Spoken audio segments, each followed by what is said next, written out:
Students, आप लोगों के फिजिक्स में क्लास 10 फिजिक्स में इलेक्ट्रिसिटी चैप्टर पढ़ा रहा था।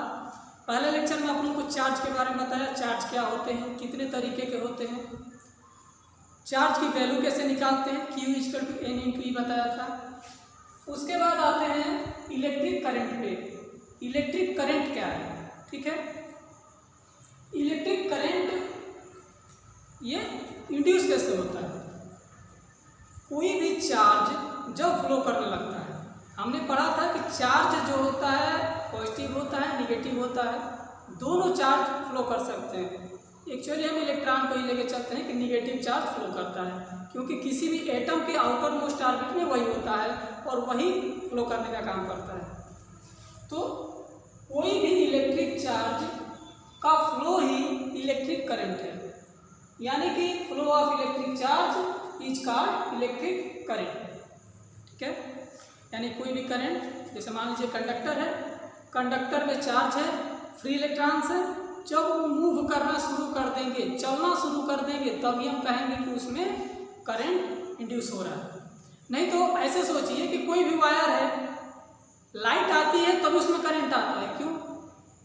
सिंपल वायर है, अगर वो कंडक्टर है तो उसके अंदर फ्री इलेक्ट्रॉन्स पहले से ही होते हैं, तो ऐसे ही उसमें करंट हो जानी चाहिए। लेकिन नहीं, जब तक चार्ज फ्लो नहीं करेगा तब तक करंट नहीं आएगी। तो इसीलिए कहा जाता है कि flow of electric charge is called electric current, ठीक है। अब इसकी वैल्यू कैसे निकालते हैं? वैल्यू निकालने के लिए फार्मूला है I=Q/T।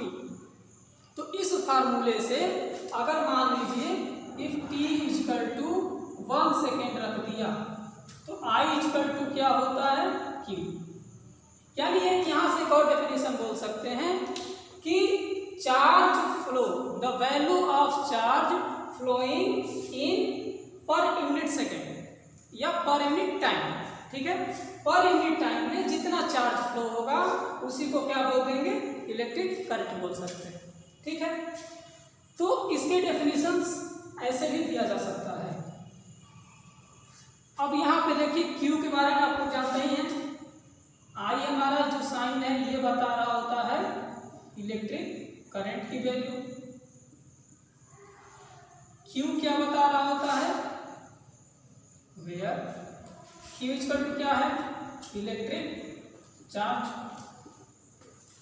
Q चार्ज है और T क्या है? टाइम। यानी जितने टाइम में चार्ज का फ्लो हुआ, जितना फ्लो हुआ उसी पे डिपेंड करता है इलेक्ट्रिक करंट की वैल्यू।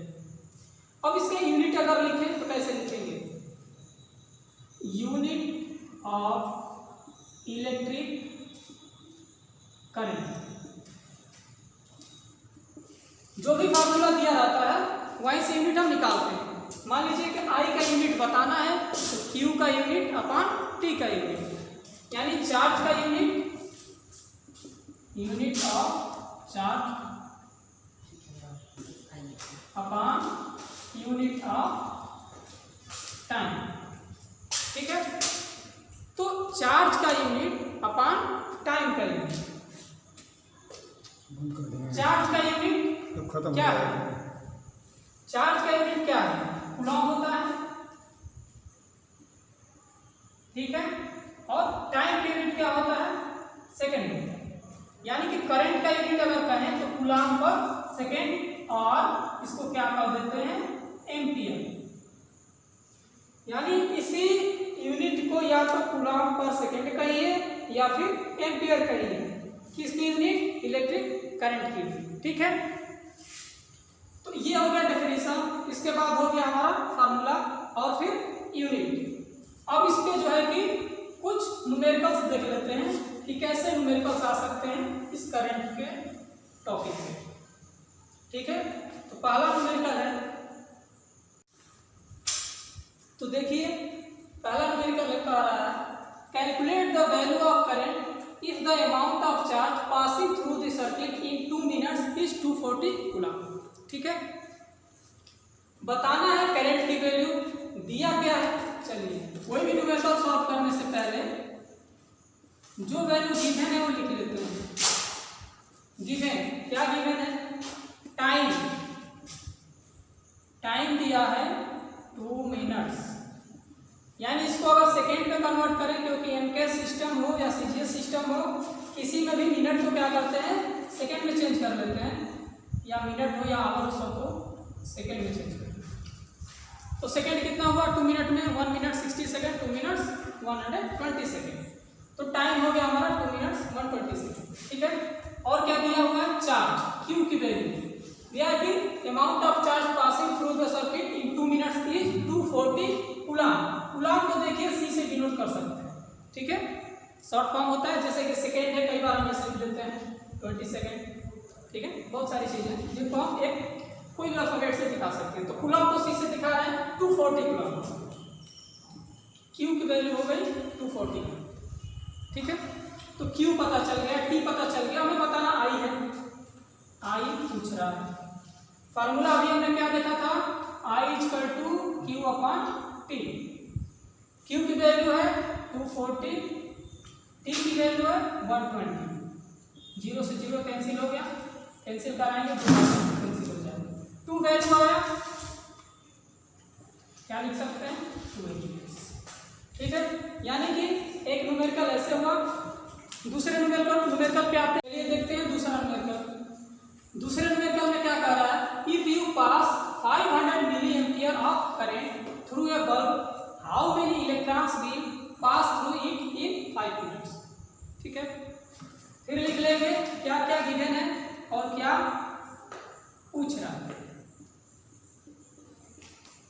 गिवन है कितना करंट पास हो रहा है 500 मिली एम्पियर, यानी आई की वैल्यू इस बार दे दिया है। एम से मिली एम्पियर होता है, स्मॉल एम से, इसको एम्पियर में चेंज करेंगे तो 10⁻³ से मल्टीप्लाई करेंगे।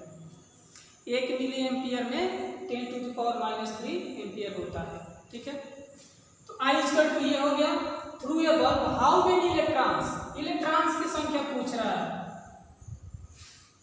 पिछले लेक्चर में हम लोगों ने देखा था Q equal to N into E, Q equal to N into E, यानी N इक्वल टू यही क्या था नंबर ऑफ इलेक्ट्रॉन्स, यानी इसी N की वैल्यू पूछ रहा है। Will pass through it in 5 minutes, 5 minutes में, यानी T भी दिया है, T दिया है 5 मिनट्स।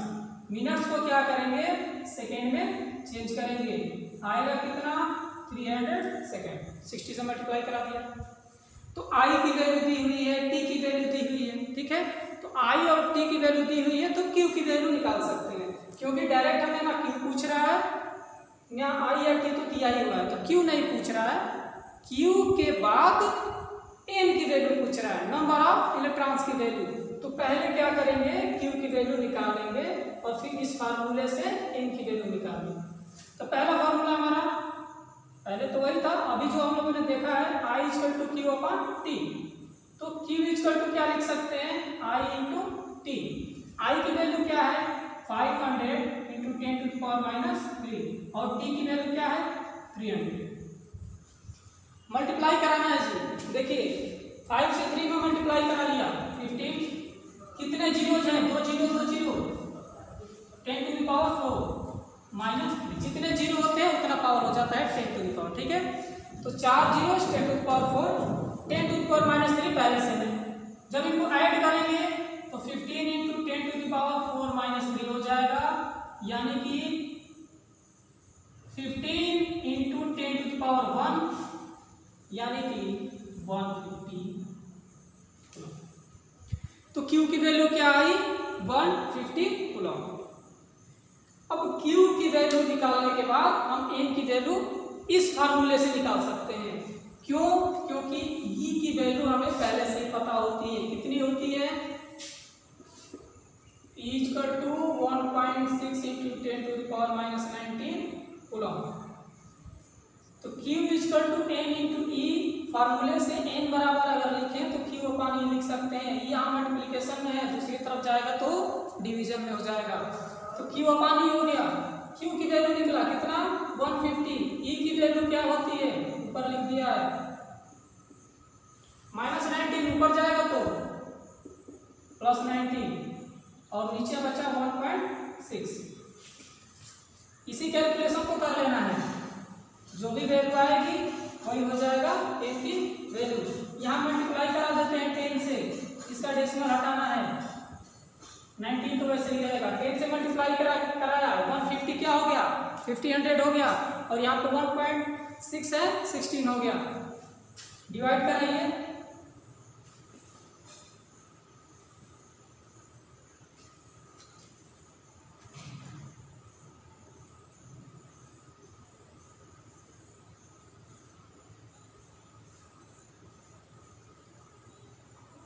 4 4 जा 16, 4 3 जा 12, 4 7 जा 4 से कराइए